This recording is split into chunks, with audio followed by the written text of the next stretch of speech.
आप सभी का बहुत बहुत स्वागत है आपके और हमारे चैनल पे।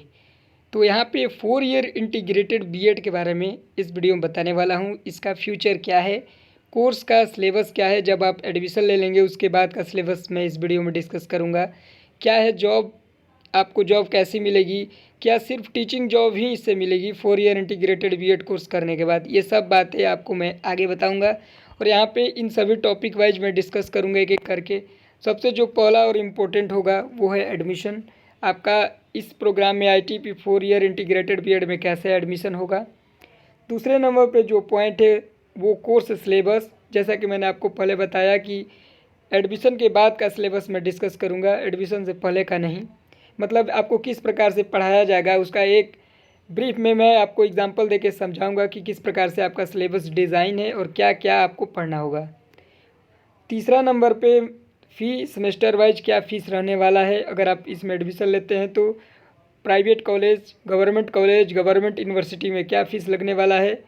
चौथे नंबर पॉइंट पर डिस्कस किया जाएगा कि जॉब क्या है, मतलब इस कोर्स को करने के बाद आप कहाँ कहाँ जॉब कर सकते हैं। टीचिंग जॉब और नॉन टीचिंग जॉब दोनों के बारे में बात किया जाएगा। और 6 नंबर पॉइंट में आपको मैं बताऊंगा हायर एजुकेशन में क्या संभावना है, आप कौन कौन सा कोर्स कर सकते हैं। पूरा डिटेल में आपको एक एक करके बताऊंगा इन 6 टॉपिक्स पे। तो आप वीडियो में लास्ट तक बने रहें। ये आईटीपी बीएड जो भी कैंडिडेट करना चाहते हैं, जो भी स्टूडेंट करना चाहते हैं, उनके लिए काफ़ी इम्पोर्टेंट है। तो चलिए वीडियो को एक एक करके टॉपिक वाइज डिस्कस करते हैं। सबसे जो पहला टॉपिक है कि आपका इसमें एडमिशन कैसे होगा। तो एडमिशन के लिए आपको एंट्रेंस देना होगा। यहाँ पे आप सभी देख सकते हैं आपका जो भी एंट्रेंस एग्ज़ाम है, जैसे कि अगर सेंट्रल लेवल पे बात की जाए तो एनसीईटी आईटीपी का एग्ज़ाम होता है। उसके बाद स्टेट लेवल पर भी एंट्रेंस एग्ज़ाम होते हैं 4 ईयर इंटीग्रेटेड बीएड के लिए। अगर हम एलिजिबिलिटी की बात करें तो यहाँ पे अगर आपका 12th में 50% भी मार्क्स है तो भी आप एलिजिबल हैं।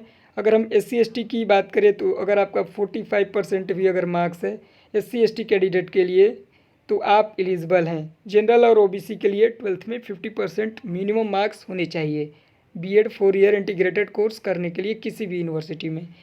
तो यहाँ पे आपको बता दिया कि आपका एडमिशन कैसे होगा। एनसीईटी का आप एग्ज़ाम दीजिए, ये नेशनल लेवल पे होता है। इसमें बहुत सारे यूनिवर्सिटी कॉलेज में आपके एडमिशन हो जाएंगे इसके थ्रू। और कुछ स्टेट लेवल पर भी होता है, बिहार में, उत्तर प्रदेश में, मध्य प्रदेश में, हर राज्य में अलग अलग स्टेट एंट्रेंस एग्ज़ाम भी होते हैं 4 ईयर इंटीग्रेटेड बीएड के लिए। तो इसकी एलिजिबिलिटी जो है वो दोनों जगह सेम ही रहने वाली है। 12th पास होनी चाहिए, 50% मार्क्स मिनिमम आपके होने चाहिए। अगर हम सब्जेक्ट के बारे में बात करें एडमिशन लेने के बाद तो यहाँ पे मैं आपको एग्जांपल दिखा रहा हूँ। जैसे आपके जो सब्जेक्ट मिलेंगे, जैसे नॉर्मल आप ग्रेजुएशन करते हैं उसी तरह से यहाँ पे भी आपको सब्जेक्ट मिलेंगे। एक math, physics, chemistry, botany, English, Hindi, Sanskrit, geography, history, political science, home science, इस तरीके से आपके सब्जेक्ट मिलेंगे। अकाउंट्स अगर आप बीकॉम करते हैं तो बिजनेस स्टडीज़, इस तरीके से आपको सब्जेक्ट मिलेंगे। और उसी के साथ इन सभी सब्जेक्ट को आप स्टडी करेंगे सेमेस्टर वाइज।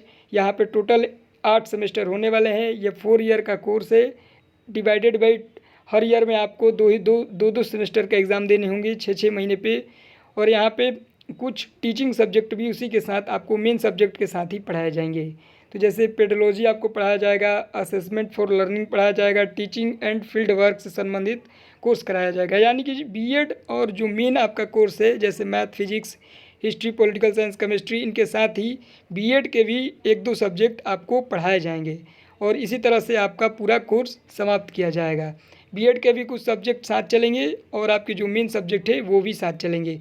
तो इस तरीके से आप 4 साल में ही बीएड कर सकते हैं। बीएड और बीएड, बीकॉम बीएड या बीएससी बीएड, जहाँ भी जो भी कोर्स आप करना चाहते हैं कर सकते हैं। ये तो हो गई सिलेबस की बात जब एडमिशन ले लेते हैं। उसके बाद बात आता है फ़ीस का, कितना फ़ीस आपका सेमेस्टर वाइज लगने वाला है, क्योंकि ये जो कोर्स है वो सेमेस्टर वाइज ही होने वाला है। तो आपका फ़ीस अलग अलग कॉलेज, अलग अलग यूनिवर्सिटी में डिपेंड करता है कौन से आप यूनिवर्सिटी कॉलेज में पढ़ते हैं। मान लीजिए आपका एडमिशन किसी अच्छे सेंट्रल यूनिवर्सिटी में होता है तो आपका जो फ़ीस है वो 10 से 15 हज़ार के बीच में हो सकता है, 15 या 20 हज़ार। या अगर आप आईआईटी या एनआईटी में एडमिशन लेते हैं तो आपका जो फ़ीस है वो 1 लाख पर सेमेस्टर भी हो सकता है। तो ये डिपेंड करता है आप कौन से कॉलेज या यूनिवर्सिटी में पढ़ते हैं। डिपेंडेड ऑन कॉलेज और यूनिवर्सिटी, उसी के हिसाब से आपका फ़ीस लगने वाला है। मैं अगर इन जनरल बात करूँ तो 15,000 से 1 लाख के बीच आप रख सकते हैं पूरे ईयर का फ़ीस। ऑलमोस्ट इसी के आसपास मैंने 90% जगहों पे देखा हुआ है। अब हम बात करते हैं जॉब के बारे में कि आपका जो जॉब है, यहाँ पे सिर्फ टीचिंग जॉब की मैं बात करूँगा। तो आप बीएड करने के बाद 4 ईयर इंटीग्रेटेड बीएड करने के बाद यहाँ से 1 to 10th क्लास तक के जो बच्चे हैं उनको पढ़ा सकते हैं। और यहाँ अगर हम बात करें गवर्नमेंट टीचर की, तो गवर्नमेंट टीचर के लिए बनने के लिए आपको टीईटी का एग्ज़ाम होता है, एक सीटेट का एग्ज़ाम होता है। उसको क्वालिफाई करने के बाद आप एलिजिबल होते हैं टीचर बनने के लिए। तो सीटेट का एग्ज़ाम या स्टेट लेवल पर भी इस तरीके का स्टेट होता है। यूपी में अगर आप करना चाहते हैं यूपी टेट होता है, बिहार में करना चाहते हैं तो बिहार का टेट होता है, मध्य प्रदेश में एमपी टेट होता है। उसी तरह से हर राज्य का अपना स्टेट एलिजिबिलिटी टेस्ट भी होता है और सेंट्रल एलिजिबिलिटी टेस्ट भी होता है। तो एक सीटेट के नाम से जाना जाता है और स्टेट वाला स्टेट के नाम से जाना जाता है। तो इस एग्ज़ाम को आपको क्वालिफाई करने होंगे और एंड देन आपका गवर्नमेंट जॉब लगेगा। इसके बाद भी कुछ एग्ज़ाम देने पड़ सकते हैं सीटेट के बाद भी। अगर आप केवीएस जैसे स्कूल में पढ़ाना चाहते हैं तो केवीएस में सीटेट स्टेट के बाद भी आपके एग्ज़ाम होते हैं। वहाँ पे डायरेक्ट आपके कोई भी जॉब गवर्नमेंट नहीं मिलेगी। टेट का एग्ज़ाम आपको क्वालिफाई करना होगा, ये मिनिमम एलिजिबिलिटी होगी गवर्नमेंट जॉब के लिए। और सेम प्राइवेट जॉब अगर आपको करनी है तो आप डायरेक्ट बीएड करके भी कर सकते हैं सीटेट या स्टेट का एग्ज़ाम क्वालिफाई करने के बाद। अच्छे स्कूल में अगर आप पढ़ाना चाहते हैं तो, या फिर नॉर्मल स्कूल में पढ़ाना चाहते हैं तो डायरेक्ट 4 ईयर इंटीग्रेटेड बीएड करने के बाद आप आराम से 15-20 हज़ार की प्राइवेट स्कूलों में जॉब कर सकते हैं। कहीं कहीं 10,000 भी सैलरी हो सकती है। प्राइवेट जॉब में काफ़ी कम सैलरी मिलती है टीचर्स को। वहीं अगर हम प्राइवेट जॉब की बात करें तो प्राइवेट जॉब निश्चित होती है। यहाँ पे कोई फिक्स सैलरी नहीं होता, कभी भी आपको जॉब से निकाला जा सकता है। अगर हम गवर्नमेंट टीचर्स की बात करें तो ये वैकेंसी पे भी डिपेंड करता है। तो दोनों बातें मैंने आपको बता दिया। गवर्नमेंट टीचर बनने के लिए आपको टेट का एग्ज़ाम क्वालिफाई करना होगा। उसके बाद यूपी में अगर आप बनना चाहते हैं तो सुपर टेट देना होगा। बिहार में बनना चाहते हैं तो टेट के बाद भी आपका एक और मेन एग्ज़ाम होता है बीपीएससी। और अलग अलग राज्य में इसी तरह से कुछ और भी एग्ज़ाम्स होते हैं। राजस्थान में रीट मेंस होता है। अलग अलग राज्य में गवर्नमेंट टीचर के लिए अलग अलग आपके इंट्रेंस एग्ज़ाम होते हैं। उसी के थ्रू आप एलिजिबिलिटी प्राप्त करके टीचर बनेंगे, गवर्नमेंट टीचर। प्राइवेट में आप डायरेक्ट भी बन सकते हैं किसी भी स्कूल में जाके स्टेट या सीटेट क्वालिफाई करने के बाद, या डायरेक्ट भी रख लेते हैं। अब हम मेन सबसे जो इम्पोर्टेंट है विथआउट टीचिंग जॉब की बात करेंगे। तो विथआउट टीचिंग जो जॉब है वो आप कहाँ कहाँ कर सकते हैं। तो देखिए 4 ईयर इंटीग्रेटेड जो बीएड है, ऐसा नहीं है कि सिर्फ आप टीचर ही बनेंगे। जो 2 ईयर वाला बीएड होता है, 2 ईयर वाला अगर हम बीएड की बात करें तो यहाँ पे सिर्फ अगर आप इस कोर्स को करते हैं तो आप ओनली एलिजिबल होते हैं 6 to 10th टीचर के लिए। और यहाँ पे 4 ईयर जो इंटीग्रेटेड बीएड है ये करने के बाद आप कहीं भी जॉब कर सकते हैं। नॉर्मल जो बैंक के फॉर्म आता है, एसएससी, रेलवे, बैंक, किसी भी चीज़ का फॉर्म आता है कम्पिटिटिव एग्ज़ाम्स का, उसे भी आप भर सकते हैं। अगर आपके पास कोई आईटी स्किल्स है या आपका कम्युनिकेशन अच्छा है तो उससे रिलेटेड आप प्राइवेट सेक्टर में भी जॉब कर सकते हैं। गवर्नमेंट जॉब की अगर बात करें तो आप रेलवे में, आरआरबी में, एसएससी में या कहीं भी आप अप्लाई करके जॉब कर सकते हैं। ये आपके लिए काफ़ी अच्छा होने वाला है। यहाँ पे नॉन टीचिंग जॉब भी आप कर सकते हैं बीएड करने के बाद। जो भी एक ग्रेजुएशन करने के बाद जो भी फॉर्म निकलता है, जो भी कम्पिटिटिव एग्ज़ाम्स के फॉर्म निकलते हैं, वो सारे आप फॉर्म फिलअप कर सकते हैं गवर्नमेंट जॉब के लिए। और वहीं अगर हम बात करें प्राइवेट जॉब के लिए तो प्राइवेट जॉब में भी सेम आप प्राइवेट बैंक में अप्लाई कर सकते हैं अगर आपने बीकॉम बीएड किया है तो, या फिर अगर आपने बीए बीएड या बीएससी बीएड किया है तो भी आप बैंक में अप्लाई कर सकते हैं। और भी कोई पोस्ट हो प्राइवेट सेक्टर में वहाँ आप जा सकते हैं अगर आपके पास आईटी की नॉलेज है। क्योंकि यहाँ पे ग्रेजुएशन के साथ साथ ही बाकी के जो सब्जेक्ट है, टीचिंग सब्जेक्ट के अलावा भी आपके जो मेन ग्रेजुएशन के सब्जेक्ट हैं वो भी पढ़ाए जाते हैं। तो जो आपका जो मेन ग्रेजुएशन में पढ़ाया जाएगा उसके हिसाब से भी आप किसी भी नॉर्मल प्राइवेट जॉब भी कर सकते हैं, किसी भी ऑर्गेनाइजेशन में जा कर के, जो एक नॉर्मल ग्रेजुएट कर सकता है। तो यहाँ पे आप लोग क्लियर हो गए। नॉन टीचिंग जॉब भी आप कर सकते हैं 4 ईयर इंटीग्रेटेड बीएड करने के बाद। जो भी ग्रेजुएशन पे फॉर्म निकलते हैं गवर्नमेंट सेक्टर के और प्राइवेट सेक्टर में, जो भी ऑर्गेनाइजेशन में आप जॉब करना चाहते हैं जहाँ एलिजिबिलिटी ग्रेजुएशन है वहाँ आप कर सकते हैं। तो नॉन टीचिंग जॉब मैंने बता दिया। अब बात करते हैं हायर एजुकेशन के बारे में। जो सबसे इम्पोर्टेंट है हायर एजुकेशन, वहाँ आप कर सकते हैं। जो सबसे आपके पास पहला ऑप्शन है वो है एमएड का। एमएड आप कर सकते हैं 4 ईयर इंटीग्रेटेड बीएड करने के बाद।